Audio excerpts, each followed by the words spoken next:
Les alarmes Clément Pelletier, 197 3e avenue Ville de Lillet, 247-7003. C'est pour moi un plaisir de recevoir ces deux personnes. D'ailleurs, il y a un personnage que vous allez sûrement reconnaître parce qu'on l'a vu beaucoup ici dans l'hebdo régional, Yannick Patelli, maintenant éditeur du journal La Vie agricole. Bonjour Michel. Bonjour Yannick, ça va bien? Oui. Oui.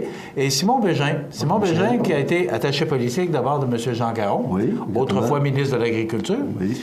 Et maintenant, vous êtes collaborateur à La Vie agricole avec Yannick et aussi porte-parole de l'Institut Jean Garon. Exactement. Et ça, on pourra en parler plus en détail avec un invité qu'on recevra cette semaine, M. Jean Pronovost.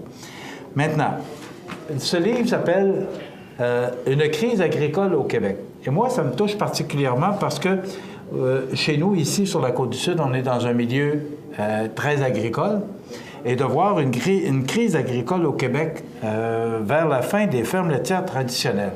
Monsieur Bégin, quand j'ai vu ça, vous m'avez fait peur. Est-ce que je dois avoir peur? Vous avez le droit d'être inquiet, parce qu'il y a vraiment une inquiétude dans le milieu agroalimentaire au Québec, dans l'industrie laitière particulièrement. Et c'est un peu le but du livre. Cette inquiétude-là, dans notre sens, elle devrait être partagée par l'ensemble des Québécois, pas juste par les agriculteurs.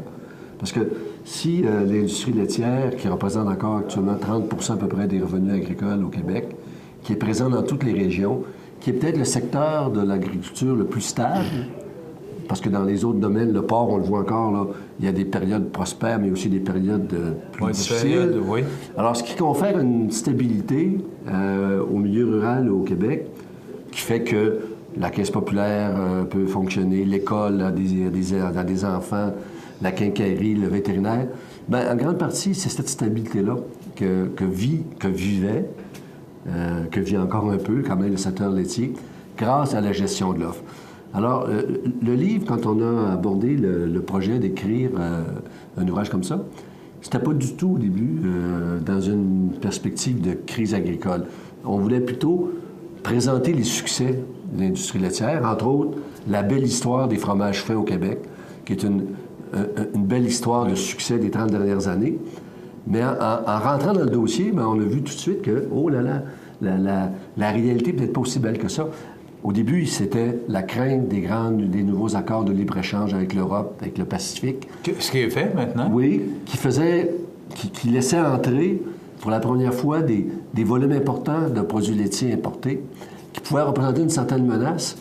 Mais plus on fouillait, plus on s'est dit, bon, OK, oui, c'est sûr que ça peut poser des problèmes, mais c'est comme c'est étendu dans le temps, c'est peu, on parle de compensation.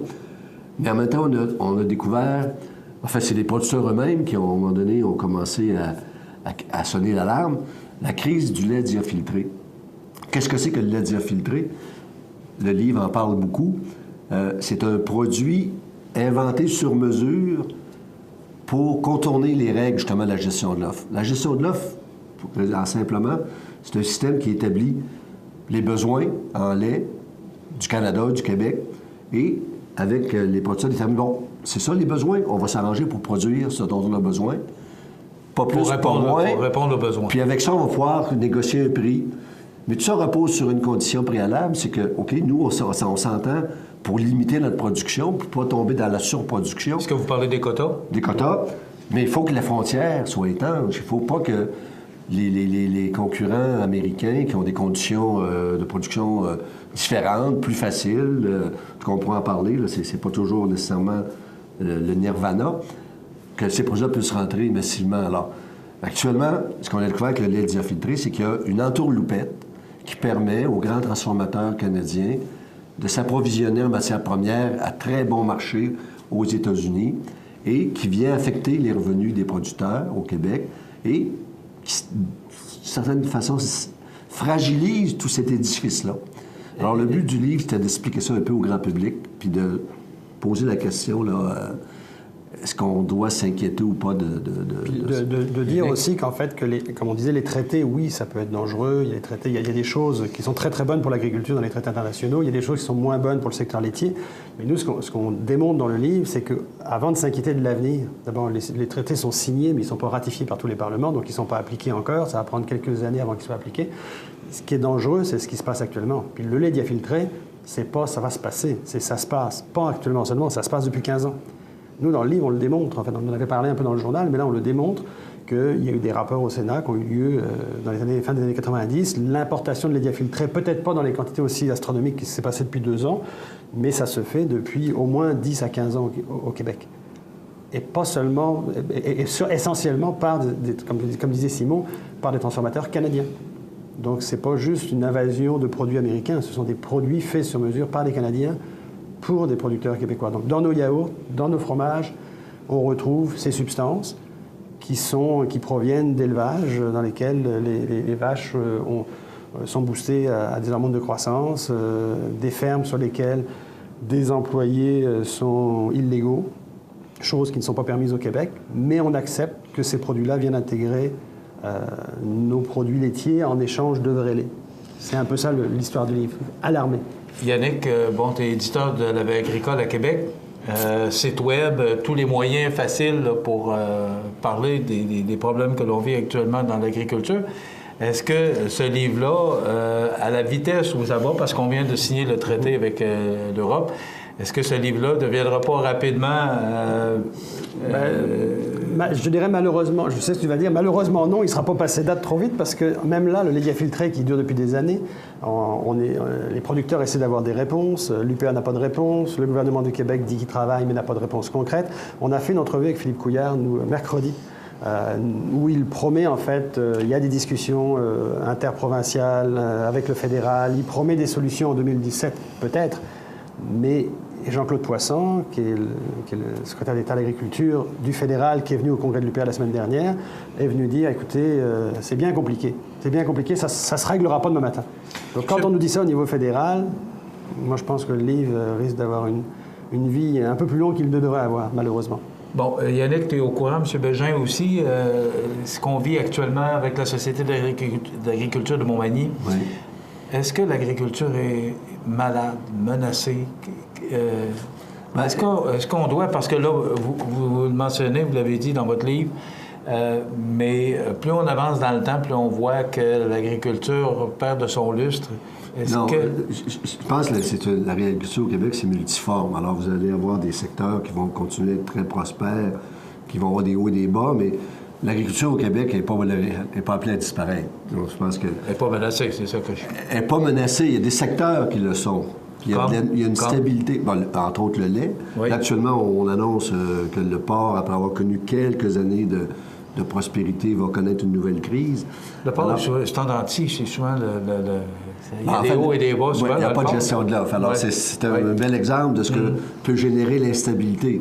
Le monde agricole, c'est toujours un cycle infernal. Les prix sont bons, tout le monde se met à produire. Après ça, la surproduction arrive, les prix tombent, puis là, les petits disparaissent, puis les gros. L'agriculture au Québec, elle a des problèmes. Et un de ses principaux problèmes, je pense, c'est le fait que la population du Québec n'est peut-être pas assez consciente ou assez informée de l'importance pour la société québécoise du monde rural, du monde agricole en particulier. Et c'est un but poursuivi par le livre, c'est de rapprocher les deux grandes solitudes en expliquant des enjeux. C'est compliqué, la gestion de l'offre. C'est sûr que c'est pas un sujet sexy, glamour. Faut faire un petit effort. En 10 minutes. Faut faire un petit effort de réflexion. Puis, contrairement au journal qui s'adresse aux fermes, aux producteurs, qui est quand même très spécialisé, en fait, à part pour les gens qui vont sur le site web tous les jours voir ce qui se passe, mais ça reste quand même des contenus à caractère politique et économique pour le monde agricole. Le livre, lui, se veut beaucoup plus vulgarisé, plus simpliste pour monsieur et madame tout le monde, pour les gens du plateau Montréal, pour les gens de centre-ville à Québec. C'est pour ça, d'ailleurs, qu'on produit toujours nos livres, comme les mémoires de Jean Garon, avec VLB, qui est une filiale de Québécois, parce que ça nous permet d'aller chercher un large public et de parler à d'autres personnes qu'au milieu en tant que tel. Parce que, comme disait Simon, on n'arrive plus à parler aux citadins. Le monde rural ne parle plus aux citadins. Vous avez un bel exemple à Montmagny. Vous aviez l'Expo provinciale qui a explosé et il n'y aura plus d'Expo provinciale à Québec avant quelques années, semble-t-il. Oui, donc, c'est-à-dire le lieu où les citadins et les ruraux pouvaient se parler, que ce soit à Québec ou à Montmagny, il n'y en a plus. Enfin, un des grands messages du livre, c'est aux urbains. Imaginez-vous pas que ça ne vous concerne pas, l'avenir de la gestion de l'offre. Ça vous concerne aussi. Il y a des conséquences. Ça a un impact sur vos régions. C'est quoi Quand est-ce que vous avez pensé à écrire un livre là-dessus? Ça fait combien de temps que vous préparez ça? Ça fait 2 ans. Oui, Ça fait 2 ans. Comme disait Simon, c'était Ça parti sur l'idée. En fait, c'était suite aux discussions des mémoires de Jean Garon avec VLB. Il y avait un projet de vraiment parler du monde agricole, de trouver un moyen de faire le pont entre citadins et ruraux. Et en fouillant sur le monde du lait, alors qu'on pensait faire quelque chose comme un peu carte postale de les beaux fromages du Québec, on s'est rendu compte qu'encore une fois, il y avait plutôt un dossier d'enquête à faire. Ce qui ne me déplaît pas d'ailleurs, comme tu sais. Et en fait, on a trouvé le moyen aussi d'expliquer aux gens que faites attention à vos régions parce que les impacts économiques qui vont s'en suivre ne seront pas néfastes que pour les producteurs laitiers. On espère que ça sera le premier d'une petite collection. C'était ma prochaine question. En Est-ce qu'il va y avoir un tour 2, 3, 4?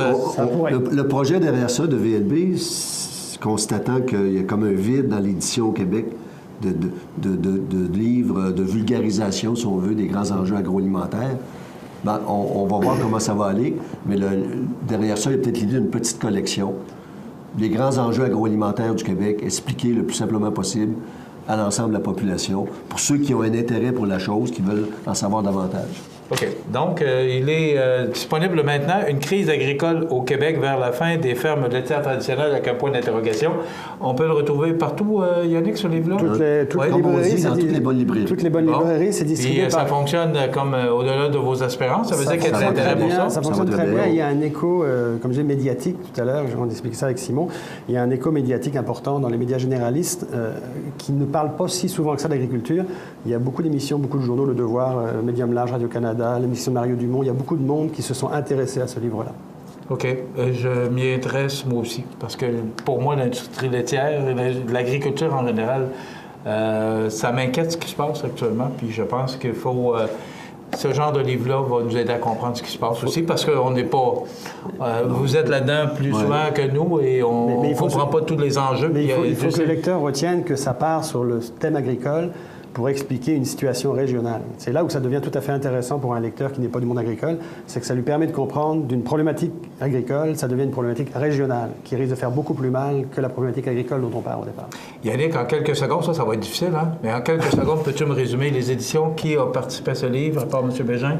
Alors, Yann Turmine, qui est un des actionnaires avec nous du journal La Vie agricole et qui est président de Belle-Île Nutrition Animale, qui est agronome. Donc, en fait, vous avez l'ancien attaché de presse de Garon, l'éditeur d'un journal La Vie agricole, un agronome. Donc, on a, je pense, une bonne base de réflexion. C'est un travail d'équipe. Un travail d'équipe et évidemment la collaboration de VLB pour tout ce qui était marketing et édition. Merci. Donc, je vous invite à vous procurer ce livre. Ça s'appelle « Une crise agricole au Québec vers la fin des fermes laitières traditionnelles ». Merci Simon Bégin, qui est porte-parole de l'Institut Jean Garon. Yannick Patelli, qui est du journal La Vie agricole. Ça va bien, le journal? Ça va très bien. Oui. Grande croissance. T'ennuies pas trop de Montmagny, non? Non, ben, je reviens souvent, la preuve. Je suis encore là. Oui. Merci beaucoup d'avoir été avec nous. Merci. Madame, ça complète.